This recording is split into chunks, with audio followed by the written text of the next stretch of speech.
ஒரு சிலர் இருக்காங்க, எப்படி தெரியுங்களா? தங்களுக்கு தேவைன்னா மாத்திரம் நம்மளுடைய நினைவு அவங்களுக்கு வரும்.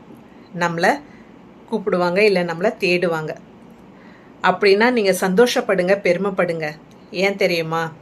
அவங்களுக்கு தேவை வரும்போது நீங்கள் இருந்தால் அந்த தேவை சந்திக்கப்படும் சொல்லிட்டு யோசிக்கிறாங்க பார்த்தீங்களா? அதுக்காக சந்தோஷப்படுங்க. ஒரு உதாரணம் சொல்லட்டுமா? மெழுகுவத்தி ஒரு அறை ஃபுல்லாக இருட்டாக இருக்குன்னும் போது அந்த மெழுகுவத்தியோட வெளிச்சம் எவ்வளவு பிரகாசமானதாக இருக்கும். அந்த மாதிரி நீங்கள் அவங்களுக்கு தேவைப்படுறீங்க.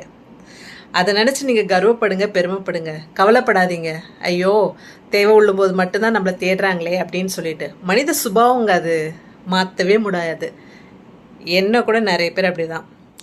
தங்களுக்கு தேவைப்படும் பொழுது அவங்களோட வேலை முடிகிற வரைக்கும் நம்மளை பக்கத்தில் வச்சுக்குவாங்க.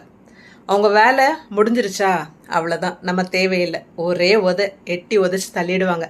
எத்தனை பேருக்கு இந்த அனுபவம் இருக்குது? ஒருத்தர் கூட இந்த அனுபவம் இல்லைன்னு சொல்லவே முடியாதுங்க. எல்லாருமே இந்த அனுபவத்தை கடந்து தாங்க வந்திருப்பீங்க. இல்லைன்னு சொல்லுங்களேன் பார்க்கலாம். இல்லைன்னு சொன்னால் அது பொய், உண்மை கிடையாது. எல்லாரோட வாழ்க்கையில் இப்படிப்பட்ட ஒரு சம்பவம் கண்டிப்பாக நடந்திருக்கும்.